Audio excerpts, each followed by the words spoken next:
कुछ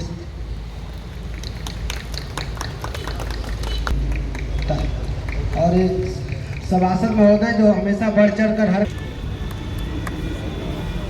सर कार्यक्रम में नगर पालिका ईओ साहब और हमारे मगर क्षेत्र के सभी संग्राम मतलब जागरूकता का प्रोग्राम भी चल रहा है, तो बहुत अच्छा इन्होंने विषय रखा आज। तो साइबर जागरूकता आज के टाइम में बहुत ज़रूरी है और सबसे ज़्यादा आज के टाइम में जो क्राइम बढ़ रहा है जिसे हम पहचान नहीं पा रहे हैं वो है साइबर फ्रॉड, साइबर क्राइम। वो किसी के साथ भी हो सकता है, किसी के साथ भी हो सकता है, क्योंकि हमारे हाथ में ये जो चीज़ है ये साइबर फ्रॉड करने वालों के लिए बहुत आसान चीज़ है। इसके जरिए क्योंकि इस मोबाइल से आज हमारी ऑनलाइन सारी चीज़ें जुड़ गई है, बैंक अकाउंट सारे ऑनलाइन जुड़े हुए हैं, हर चीज़ हमारे ऐप से कनेक्ट हो चुके हैं। व्हाट्सएप हो चाहे टेलीग्राम हो, हम लोगों से जुड़े हुए हैं, अन्य लोगों से फेसबुक के जरिए जुड़े हुए हैं, इंस्टाग्राम के जरिए जुड़े हुए हैं। अगर हमें साइबर जागरूकता नहीं होगी तो जो साइबर फ्रॉड करने वाले हैं वो इतने स्मार्ट है कि हमें बेवकूफ़ बनाकर हमारे साथ लाखों का फ्रॉड कर सकते हैं। हमारी जीवन भर की जो संपत्ति जो हमने पैसा इकट्ठा किया हमारे बैंक अकाउंट में बचा कर वो सारा कुछ सेकंडों में वो उसको निकाल सकते हैं। तो कुछ बेसिक चीज़ें हैं जो इन्होंने बताया अभी हमारे महिला पुलिस कर्मचारी जो साइबर थाने से, मैं कुछ आपको बताऊंगा। कुछ बेसिक चीज़ें हैं उनका भी हम ध्यान रख सकते हैं, जैसे कि मोबाइल पे कोई लिंक आता है, कोई भी मोबाइल पे अनजाने लिंक, उसको क्लिक ना करें, ठीक है। दूसरी चीज़, अगर आपको कोई फ़ोन करता है बैंक कर्मचारी बनकर कि भाई आपका बैंक अकाउंट ब्लॉक होने जा रहा है, आपका एटीएम ब्लॉक होने जा रहा है, आपका एटीएम एक्सपायर हो चुका है, आपका बैंक अकाउंट की वैलिडिटी एक्सपायर हो चुकी है, अगर आपने रिन्यू नहीं किया तो आपका जो पूरा पैसा डूब जाएगा। इस तरह से कोई भी बैंक से फ़ोन नहीं आते हैं, कोई बैंक कभी इस तरह से फ़ोन नहीं करता है, ठीक है। तो इस बात को ध्यान रखें, ऐसे लोगों की बात पर विश्वास ना करें और ना ही उसको कुछ बताएं। दूसरी चीज, कोई भी अनजान लिंक को क्लिक ना करें। एपीके फाइल बताया, जैसे एपीके फाइल एक पीडीएफ हमारे व्हाट्सएप पे आ जाता है, कई बार टेलीग्राम पे आ जाता है, इंस्टाग्राम पे, किसी भी साइट किसी भी सोशल प्लेटफॉर्म पे आ सकता है। उसमें लिखा होता है नीचे एपीके, उसको कभी भी खोले ना।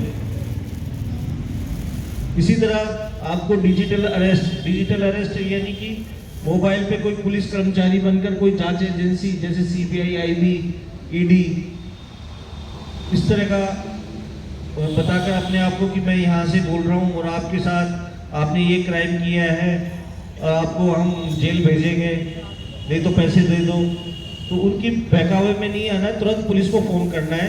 पुलिस के नंबर है आपके पास 112 पे हम डायरेक्ट कॉल करके बता सकते हो साहब मुझे इस नंबर से इस तरह से साइबर फ्रॉड करने के लिए मेरे पास इस नंबर से कॉल आ रहा है।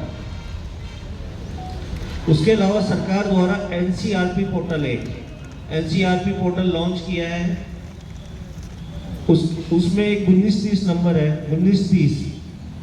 अगर मान लो आपके साथ कोई फ्रॉड हुआ, अचानक आपके अकाउंट से पैसा कट गया, आपको पता नहीं, तो आप तुरंत नज़दीकी पुलिस स्टेशन जाएं और उसी बीच में 1930 नंबर पे कॉल करने का ट्राई करें। अगर 1930 नंबर लगता है, नहीं लगता है, तो तुरंत थाने पे जाएं। थाने पर साइबर हेल्प डेस्क होती है हमारे यहाँ। अब तुरंत जितनी जल्दी आप थाने पे पहुँचेंगे, उतनी जल्दी आपकी शिकायत को रजिस्टर्ड कर लिया जाएगा और आपका जो पैसा अकाउंट से निकला है उसे हम होल्ड करा सकते हैं। लेकिन आपने लेट कर दिया तो जो पैसा आपके अकाउंट से निकला वो किसी दूसरे अकाउंट में जाएगा, इतनी देर में वो पैसा विड्रॉ कर लेगा। तो आपके साथ जब भी आपके साथ या आपके आसपास कहीं भी इस तरह की कोई घटना होती है, तुरंत पुलिस स्टेशन पहुंचे, वहाँ पर साइबर हेल्प डेस्क पे, साइबर थाने, जरूरी नहीं कि साइबर थाने पे ही जाना है, बल्कि किसी भी थाने पर जाकर वहाँ पे साइबर हेल्प डेस्क बनी होती है, वहाँ जाकर अपनी शिकायत तुरंत रजिस्टर करा सकते हैं। साइबर हेल्प डेस्क पे हमारे 24/7 कर्मचारी होते हैं, वहाँ जाकर अपनी बात बताएंगे, आप तुरंत आपकी शिकायत रजिस्टर्ड होगी और आपके पैसा को हम फ्रीज करा सकते हैं। इसी तरह आप अगर मान लो आप कहीं दूर हैं, कहीं ट्रेवल कर रहे हैं, कोई बस के अंदर है, तो आप खुद भी NCRP पोर्टल खोलकर अपनी शिकायत रजिस्टर्ड कर सकते हैं, खुद भी रजिस्टर्ड कर सकते हैं। अगर आपको रजिस्टर्ड करना नहीं आता है तो आप 1930 नंबर पे कॉल करेंगे तो आपसे वो डिटेल मांगेंगे और आप अपनी डिटेल बताते जाइए, वो आपकी शिकायत को रजिस्टर्ड कर देंगे। और जैसे ही आपकी शिकायत रजिस्टर्ड हो जाए तो जैसे ही आप अपना थाना बताएंगे तो उस थाने पे वो शिकायत चली जाएगी, तो आप अपने उस शिकायत को एक्सेप्ट करवा दें जाकर। तो कुछ सावधानी हम रखें तो हम साइबर फ्रॉड से बच सकते हैं। साइबर फ्रॉड के अलावा हम सोशल मीडिया पे अनजान नंबर से जो वीडियो कॉल आता है, अनजान नंबर से व्हाट्सएप कॉल आता है, तो उसको इग्नोर कीजिए, उसे मत उठाइए। क्योंकि अनजान मतलब हो सकता है कि नग्न अवस्था में आपको वीडियो कॉल कर रहा है और जैसे ही आपने उठाया तो आपका वीडियो और उसका उन्होंने क्लिप बना लिया और उसको फिर आपको ब्लैकमेल कर रहे हैं, भेज कर कि नहीं हमें पैसा दीजिए, नहीं तो इस क्लिप को हम वायरल कर देंगे, सोशल मीडिया पर डाल देंगे। तो किसी भी अनजान व्यक्ति का वीडियो कॉल अटेंड ना करें। तो ये कुछ बेसिक चीजें हैं जो मुझे आपको बतानी थी। कुछ ले नहीं सकता है, जब आप अपना OTP देंगे, अपना कोड देंगे तभी वो कुछ कर पाएगा, बिना आपकी मर्जी के कुछ करेगा नहीं। कैसे आप अपने मोबाइल को सुरक्षित रखेंगे? अगर मोबाइल सुरक्षित है तो फिर आपका सब डेटा सुरक्षित है। मैं शुरुआत ये करूंगी कि साइबर फ्रॉड जो होता है वो क्यों होता है। दो ही पिलर हैं साइबर फ्रॉड के, एक तो हमारे अंदर का डर और दूसरा लालच। अगर हम सबके अंदर डर और लालच, ये दो चीजें ना हो तो साइबर क्राइम होगा ही नहीं। अपराधी जो साइबर अपराधी होते हैं वो तो या तो डरा के पैसे लेते हैं या तो लालच दे के पैसे लेते हैं। तो किस किस तरीके के फ्रॉड होते हैं उस पर हम बात करेंगे। इस समय सबसे ज्यादा जो ट्रेंड में फ्रॉड है साइबर अपराध वो है .apk फाइल करके फ्रॉड हो रहा है। APK फाइल से फ्रॉड हो रहा है। आपके व्हाट्सएप नंबर पे अननोन नंबर से या फिर किसी ग्रुप में, आजकल हम सभी लोग बिजनेस या फिर जिस भी क्षेत्र में प्रोफेशन में सबका ग्रुप है, बहुत सारे ग्रुप में हम लोग ऐड हैं। उसमें ग्रुप में किसी नंबर से आ जाता है कोई फाइल, किसी भी नाम से आ सकता है, जैसे SBI KYC अपडेट नाम से आ गया, प्रधानमंत्री जन धन योजना के नाम से आ गया, किसान सम्मान निधि योजना, और हमारे विभाग के लोगों को तो RTO चालान के नाम से आ जा रहा है। मतलब जिस विभाग से आप जुड़े हैं उसी तरीके का वो भेजेंगे आपको, क्योंकि आप उसमें फंसे। जैसे ही आप जो भी फाइल आती है .apk अगर लिखी हुई फाइल है, जैसे ही आप उसको डाउनलोड करते हैं आपका पूरा फोन अपराधी द्वारा हैक कर लिया जाता है। यानी आपका पूरा फोन उसके फोन में चल रहा है, आपके फोन पे जो मैसेज आ रहा है उसको दिख रहा है, आपके फोन में जो कॉल आ रही है उसको दिख रही है। तो पैसे निकलते कैसे थे? OTP के माध्यम से। लोग कहते हैं OTP नहीं देना है कोई पूछे तो, बट अब उसका तरीका बदल गया। उसको OTP आपसे नहीं मांगना है, उसको APK फाइल आपको केवल डाउनलोड करानी है, फोन को हैक करना है, आपके फोन में OTP जनरेट होगी, दिखेगी आपको, आपने दिया नहीं किसी को, और OTP उसको दिख गई, उसने पैसा निकाल लिया। लोग थाने पे आते हैं तो बोलते हैं मैंने तो कुछ किया नहीं, OTP आ रहा था, मैंने किसी को OTP बताया नहीं, लेकिन मेरा इतना पैसा कट गया। तो आप समझिए इस चीज को कि APK फाइल में ट्रोजन वायरस, मालवेयर वायरस, बहुत तरीके की स्पाई वायरस डाल के उस APK फाइल को वो लोग बनाते हैं ताकि वो पूरा हैक करें। तो ये APK फाइल जो है बहुत ही खतरनाक है, और इसको रोकने के लिए आप अपने WhatsApp में सेटिंग करिए, ऑटो डाउनलोड सेटिंग को ऑफ रखिए। क्यों? कोई भी चीज आती है हमारे फोन में, फोटो हुआ, कोई फाइल हुई, तो पहले उसको एक दो बार देखिए और पढ़िए, फिर डाउनलोड करिए। ऑटो डाउनलोड रहता है, जो भी आता है डाउनलोड होता जाता है। तो ऑटो डाउनलोड को ऑफ रखना है। फोन हैक होने से बचने के लिए सेटिंग प्राइवेसी में 2 स्टेप ऑथेंटिकेशन, आप सभी लोगों को, काफी लोगों को जानकारी होगी 2 स्टेप वेरिफिकेशन के बारे में। व्हाट्सएप में जाइएगा तो सेटिंग में प्राइवेसी में होता है 2 स्टेप वेरिफिकेशन, उसको ऑन करके रखिए। वो आपका डबल सिक्योरिटी का काम करता है और फोन हैक होने से बचाता है। और इस 2 स्टेप वेरिफिकेशन को फेसबुक, इंस्टाग्राम, जितने भी सोशल मीडिया प्लेटफॉर्म है, इवन आप जीमेल पे भी इसको डाल के ऑन करके रखेंगे तो आपका फोन हैक होने से बचेगा, प्राइवेसी लीक होने से बचेगी। ये एक तरीका था केवल। दूसरा तरीका क्या है? सबको पैसे कमाने की जो लालच है ज्यादा से ज्यादा, और शॉर्टकट लेने की जो आदत है, ये साइबर अपराध को बहुत तेजी से बढ़ावा दे रहा है। उसमें आपका इन्वेस्टमेंट फ्रॉड है, ट्रेडिंग। आप इतना इन्वेस्ट करिए और हम आपको एक हफ्ते में नहीं है, आप आंगनबाड़ी के कार्यकर्ता हैं, हम आपके फला अधिकारी बोल रहे हैं, तो लोग अमूमन लोग डर जाते हैं कि हमारे विभाग, हाँ सर बताइए सर क्या, तो आप अपने इतने लाभार्थी हैं, आपने लाभार्थियों को ये लाभ नहीं दिया, इसके बारे में बताइए, तो वो डर के पूरा डिटेल देने लगते हैं। तो पहले तो उनको डराते हैं, लाभार्थियों का नंबर बताइए, मैं कॉन्फ्रेंस पे आपके सामने बात करूंगा। उनको कॉन्फ्रेंस पे भी लेते हैं और कॉन्फ्रेंस पे लेने के बाद फिर आंगनबाड़ी जो है इनके सामने उनसे पूछते हैं कि आपको आंगनबाड़ी ये लाभ देती है, मतलब जो भी चीजें हो, पूरा ये क्या है, विश्वास दिलाना, लाभार्थी को ये विश्वास दिलाना कि आपकी आंगनबाड़ी इसमें शामिल है, और फिर आंगनबाड़ी को उस फोन से डिस्कनेक्ट कर देते हैं, लाभार्थी से स्वयं बात करते हैं। और बात क्या करते हैं कि अभी आपका 6,000 या 10,000 इतना बना है, आपके मोबाइल पर सेंड किया जा रहा है, आप रिसीव कर लीजिए। यूपीआई रिक्वेस्ट आप सभी लोग जानते होंगे जो यूपीआई चलाते हैं। पैसा भेजने का 5 तरीका होता है, खाता लिंक करके, मोबाइल नंबर पे, क्यूआर कोड पे, और एक यूपीआई रिक्वेस्ट भी होता है। तो वही यूपीआई रिक्वेस्ट बना के वो लोग भेज रहे हैं, 6,000 का, 6500 का या 7500 का, जो भी इनको बताते होंगे, और कहते हैं कि आप उसको रिसीव कर लीजिए। तो वो अपने यूपीआई पे जैसे ही ओके करते हैं, उसमें पिन डालने के लिए मांगता है। तो लोग फोन पे ही रहते हैं तो बताते हैं सर इसने तो पिन मांगा था, पिन डालिए आपके खाते में उतना पैसा पहुंच जाएगा, और जैसे ही पिन लोग डालते हैं खाते से उतना पैसा कट जाता है। तो केवल जानकारी का अभाव कि खाते में पैसा लेने के लिए कहीं कोई रिसीव करने की जरूरत नहीं है, ना ही किसी पिन की जरूरत है। पैसा अगर हमारा किसी सरकारी योजना का लाभ आना है तो वो ऑटोमेटिक आ जाएगा, उसको रिसीव नहीं करना है। पिन तभी डालना है जब खाते से पैसा भेजना हो। वो हैक कर लेता है, पूरे डेटा को लेता रहता है, सारे सोर्सेज को, सारी जानकारियाँ लेता रहता है। उसके लिए गवर्नमेंट ऑफ इंडिया ने सीडेक, जो हैदराबाद की इंस्टीट्यूट है, नाम सुना होगा, उन्होंने एम कवच 2 बनाया। एक ऐप है एम कवच 2। एम कवच 2 जब अपने फोन में आप इंस्टॉल कर लेंगे, उससे जब आप स्कैन करेंगे अपने फोन में, सारे ऐप को वो स्कैन करेगा, फिर आपको बताएगा कि कितने रिस्की ऐप हैं जो आप यूज कर रहे हो और कितने हिडन ऐप है जो आपके फोन में है। तो वहीं से जब वो व्यक्ति हमारे पास आया तो मैंने एम कवच 2 उसके फोन में डाउनलोड करके स्कैन किया, तो 2 RTO चालान नाम से ऐप थे। जबकि मैं उससे पूछते रह गई कि आपने कुछ तो दबाया होगा कि आपका पैसा कटा, कहा कि कुछ नहीं दबाया मैंने, मेरे नंबर में बस 6 OTP आया और पैसा कट गया।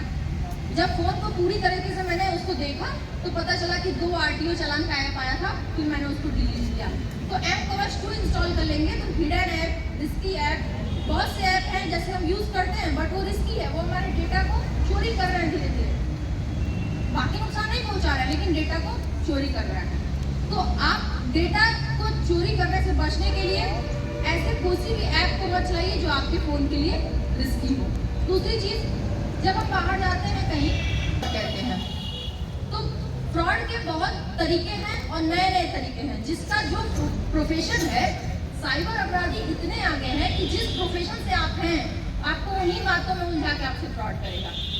जैसे अभी मैंने स्कूटी ली है तो डेली मेरे फोन पे एक स्पैम कॉल आता है, डेली, और मैं देखती हूँ, मैं रिसीव नहीं करती हूँ। एक दिन मैंने उसको देखा कि उठाते देखते क्या होता है, कुछ तो जानकारी मिलेगी। जैसे ही मैंने उठाया तो वो सर्वे कह कि टीवीएस में सर्वे कर रहा हूँ, आप ये डिटेल बताइए, कर रहा हूँ। जबकि उसका जो कॉल आ रहा था रेड कलर का स्पैम करके आ रहा था बार बार। तो स्पैम कब आता है? जब किसी नंबर के खिलाफ रिपोर्ट की गई हो। कभी भी कोई ऐसा अननोन नंबर आता है तो आप उसको ब्लॉक करने से पहले ब्लॉक एंड रिपोर्ट दोनों करिए। रिपोर्ट करने से क्या होता है कि वो स्पैम में चला जाता है। तो बहुत सारी जानकारियाँ मेरे द्वारा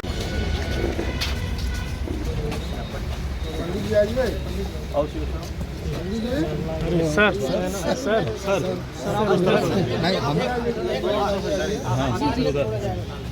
जी आइए बस नहीं थोड़ा हाँ थोड़ा देखना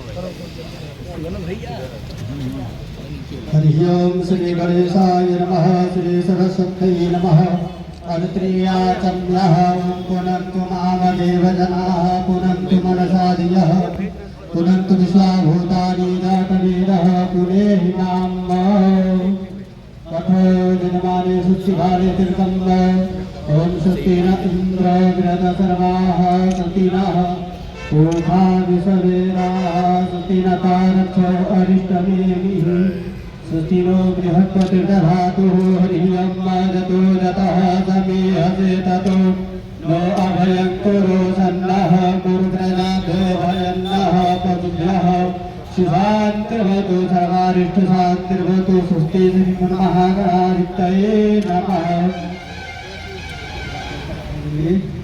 ओम पाद्यम पाद्यम मुखे स्नानियम सर्वांगेषु स्नानियम जलम समर्पयामि।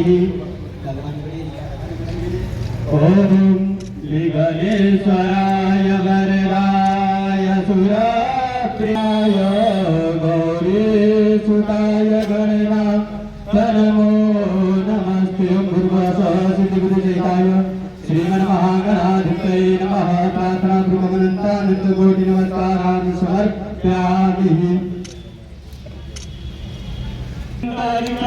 शान्तिः पृथ्वी शान्तिरापः शान्तिरोपदयः शान्तिः वनस्पतयः शान्तिर्विश्वे देवाः शान्तिर्विश्वे देवाः शान्तिर्ब्रह्म शान्तिः सर्वगुण शान्तिः।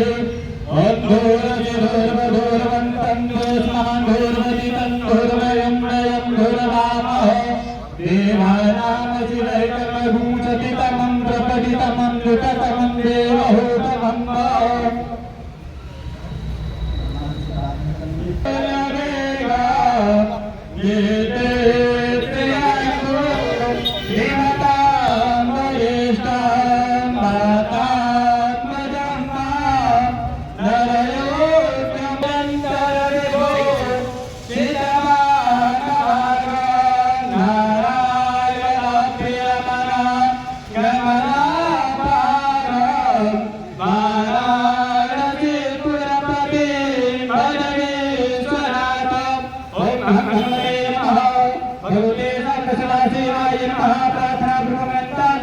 नमस्कारान् समर्पयामि।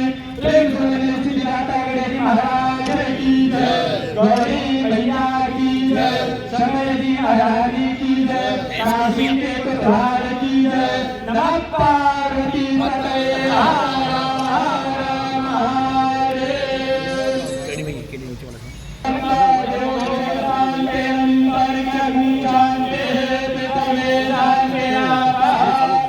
और पीछे हो जाए।